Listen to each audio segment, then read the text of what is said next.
Welcome to Ball Talk Deep, where we talk deep about ball. It's Andrade and Irwin back at it again. And today we're going to do a fun topic for this episode.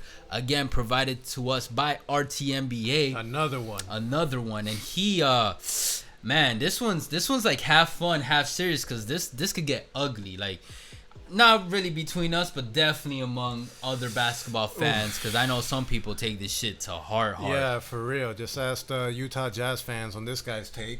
Oh, man. Hey, shout out to the Utah Jazz. They're killing it right now. I mean, they're even mentioned in this, but hey, let's talk when the playoffs are around. Hey, but you know what? Nobody can get it right. I got it wrong with the OKC Thunder last year, so hey, it happens.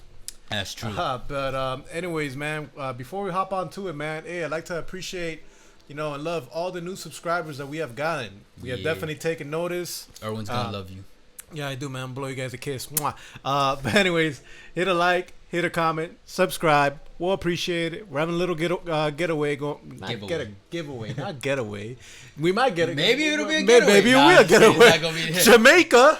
Yo, maybe when we hit 100K or something, 100K, we get someone to fucking a 305 giveaway, man. You gotta be subscribed to the channel to be able to know. And like Andrade says, you gotta be. What is it again? Following 2 out of our 3 social accounts. So it's at Ball Talk Deep. You guys see at the beginning and end of every video. No numbers, no spacing, clean Ball Talk Deep. And we got Twitter, we got Instagram, we got TikTok. And all you got to do is follow 2 out of the 3. If you want to follow all 3, though, we're not going to hate on that. We more than welcome it. Might help you out. Yeah, and when we do pick the winner randomly, we'll do a whole video on it so you guys can tell, guys can see that it's legitimate, whatever. But we're going to check, okay, are they subscribed and do they follow all this stuff? So, yeah. Yeah, and let us know your favorite team. That might help you out. It might not, because, we're going back and forth on whether this giveaway should be something that, it'll be basketball related, obviously, but it might be related to our team or maybe your team. We're going back and forth. I don't know. You guys let us know. Who knows? You let us know. But hey, RTMBA saying over here, rank these shooting guards. Who do we have? We have Jimmy Buckets. We got Spider Mitchell. We got Bradley Beal. And we got Devin Booker. Hell yeah. How would you rank these guys? Oh my God, man. This is hard because these 4 are arguably the top 4 shooting guards in the league.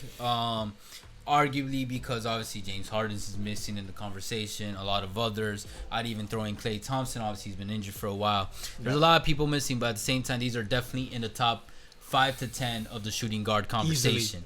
Easily. And it's kind of weird though because Butler could be slotted to small forward or not, but yeah. Yeah, and Spider could be a point guard. D Book was trying to point guard a little bit. Beal, okay, he's a shooting guard. Yeah, he could do both. But shooting guard. All right, before we get into it, these are their stat. All right, when we do these rankings, by the way, guys, it's overall. We're gonna compare them, based off their history too, but also how they're doing this season. And how they fit in the locker room as well. Leadership. Oh, traits. That's true. Hell yeah, the intangibles, which, a lot of people tend to miss and shit. Because, that might go in the ranking. Because my understanding of this is, if you're going to build, as a building block. A team around. Exactly. Or a building block. Either you build around them or you utilize them as a huge piece of, winning a championship. Exactly. So let's start up. I mean, the best example of that, Jimmy Butler. Man made the finals last year on his first year on the Miami Heat. As of 2020-2021, he has played, as the time of this recording, he's played 14 games, averaging 19.1 points, 7.2 rebounds, 6.9 assists. Bump that up to 7, yo. 43.2% field goal percentage. Am I reading this right? What? 15% from the 3. Ooh, yeah. 84.7 from the free throw. And 44.1 true field goal percentage. Yeah, he's been sick. He had the Rona this year. That's true. Now we go to the man who's having a highlight season this year as an individual and as a team. Yeah. Donovan Mitchell has played 25 games so far, 24.2 points, 4.3 rebounds, 5.1 assists on 43.1% field goal, 39.7. Bump that up to 40% from the 3. That's nice. 84.1% from the free throw. That's so close to 85. He's having a bump it up. Great season. Overall, he's averaging 52.2% true field goal. Look, when you're averaging more than 50% of your true field goal shots, that's a lot. Yeah, you're doing good. Yeah. Then we got Bradley Beal having a stellar individual season. For a dumpster fire. And complete opposite as a team. He's played 22 games. And on that, he's averaging 32.9%. 32.9 points. That's 33 points. Come on, guys. 5.1 rebounds, 4.5 assists, 47.1 field goal percentage, 33.9 field goal from the three, 89.7 from the free throw, 52.3 true field goal. So far, having the best, most efficient season out of everyone we've named so far. Yeah. And lastly, we got Devin Booker, who is starting to have, as of this recording, a great run with the Suns. I think it's a CP3 Could be, effect. yeah, it could be that CP3 effect. It could be that girl. And he's played 22 games, averaging 24.5 points, 3.8 rebounds, 4.3 assists, 49.4% from the field goal, 36.4 from the three-point range, 82.4 on free throws.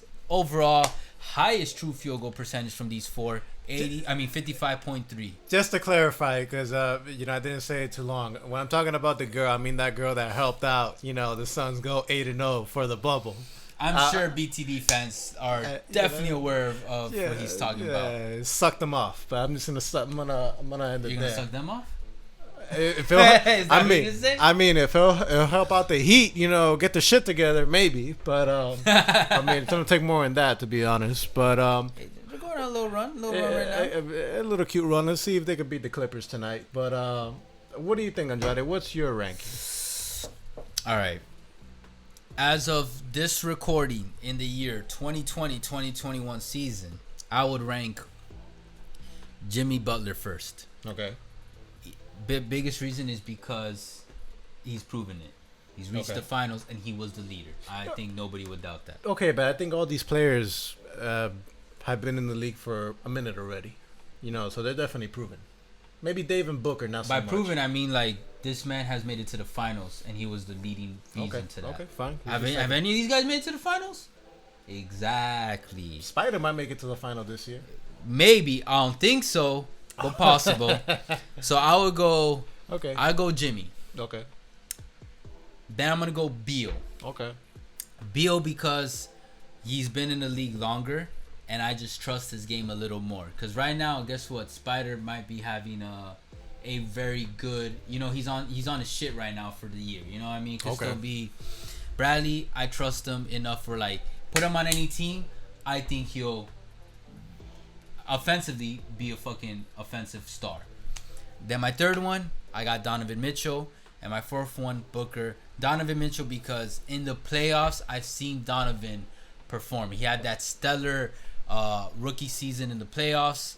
Then he had a little slump in the sophomore season. It wasn't terrible, but it wasn't as good as the freshman one. And then he came back last year and he was killing it. You know what I mean? Yeah, they didn't win, but he did his thing. He showed everybody that he'll step up in the playoffs. And then last I got Booker because we just haven't been able to see Booker in the playoffs, even though Booker does have the potential to be the biggest offensive powerhouse out of these four. Because remember, this guy scored how many 70, points? I think. 70-something? 70? I think it was up there. And I was like... But it was a losing effort. Oh, shit. Yeah, that's another thing. It was a losing effort. That's where I'm going to disagree a little bit. Not necessarily with Devin Booker, but I do disagree with your list slightly. Yeah, how do you rank him? Number one, I'm going to have Jimmy. Jimmy, because he's a two-way player. As you saw in the finals. That's another reason. He can step it up, in all facets of the game. He can score. He can rebound. He could assist. Floor general. Lately, been going on for the Heat. He's been flirting with triple-doubles on a consistent basis. And something that Jimmy has better than all three of these guys is the leadership aspect. No matter what team you were saying earlier. Like right now, obviously, in some teams it didn't play out as well with Minnesota, but you put him in the right organization that, thinks just like he does, it's going to work out. And if everyone's open, everyone or most people have that winner's mentality, which why it worked out for him in the Heat culture, then someone like Butler will help push him forward. So overall, I like Jimmy Butler when it comes to that. Now, number two, the second for second on my list, this is where I'm going to disagree with you. To make a disclaimer, Bradley Beal, I think, is arguably the most talented player in this whole group. From a talent perspective. Bradley Beal can light up anybody, no matter what you throw up at him.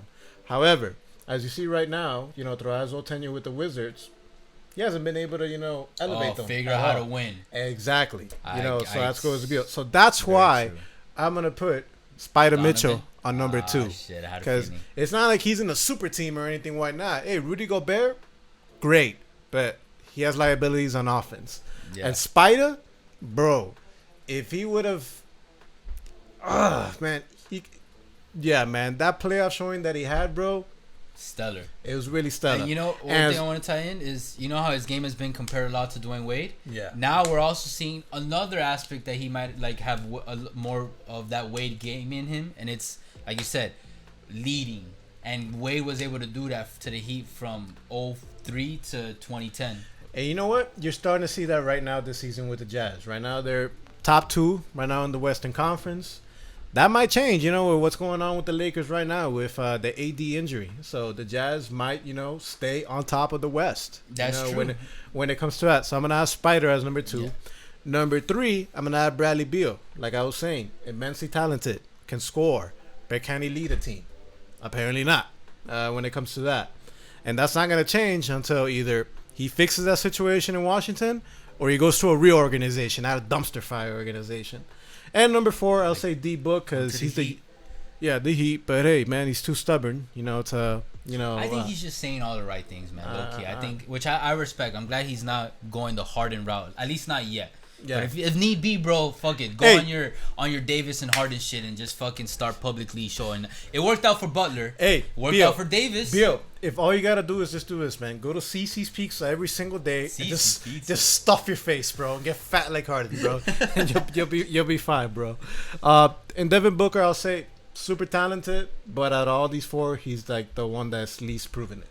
That's facts. But that could change. And the good thing about it is he's with Chris Paul. Chris Paul effect helps out. I think he's gonna mentor him very well. And something to point out is, look at the age range. Like Jimmy is the oldest, most experienced, probably the wisest out of all 4. The man is the only one in his 30s. So it also explains that you got to give it time. Yep. That's probably why I had Beal over. Although the more Erwin brought up good points, all the points I agree with and usually would have at the leadership point. Although for this one, like I said, it's with Bradley Beal. I feel like you put Bradley Beal on any team, I'm 99.9% confident I'm gonna get like great offense from him. You know what I mean? Great numbers and all that. Donovan Mitchell, I'm still unsure if I put him on any team, how well can he play? Can he still get his numbers right? You know what I mean? I think he can. But leadership-wise, definitely I gotta agree with you. Donovan Mitchell over Bradley Beal. And you know what kind of a good evidence towards that is? Donovan Mitchell is only 24, 25, around that age range. Very young. And the fact that the Utah Jazz team believes in him and is listening to him, guess what? There's a lot of older players on that team that, you know, they're listening to someone younger than them. And the only way an older adult is going to listen to you is if you prove yourself or you can, like, live up to it. You know what I mean? You back up your talk. Exactly. You walk the talk. And they trust him enough to do that. So that screams volumes to me. And hopefully maybe Booker, who's still in his early mid 20s. to early 20s, it's about that time, bro. It's about that time for you to start proving yourself. And you know what? Well, Booker and Donovan, I give them a little leeway because, like, guess what? Bradley Beal started coming into, like, this superstar moment caliber. Like, he's not a superstar in my opinion, but he has moments. Yeah, but bro. And guess what? It started happening in his mid to late 20s, which is when an NBA player enters their peak. Yeah, but the thing with Beal, man, to be in a dumpster fire, not only just in general, but in the Eastern Conference, bro. Fair point. You gotta be. And he's got Westbrook, and he's got Hachimura, and he's got a decent team around him. It's not like the worst team ever. So yeah, I mean, yeah, he maybe could have done a little more. Yeah, exactly. Or maybe Westbrook's holding him back. Who knows? Nah, it's not Westbrook's fault, man. I mean, not Westbrook's fault. I don't know, man. But Westbrook's been getting blamed way too much. You think so? I feel you, but Westbrook fan over here. We'll see what happens. Either way, guys. Hey, look, we appreciate all the love and the hate. Where would you rank these guys, by the way? Like, put in a comment. 1, 2, 3, 4. What's your ranking? Exactly. Let us know, man. But either way, you can catch us on Insta, Twitter, TikTok, Ball Talk Deep, or we talk deep about ball. Catch you guys soon. But for now, later. Care.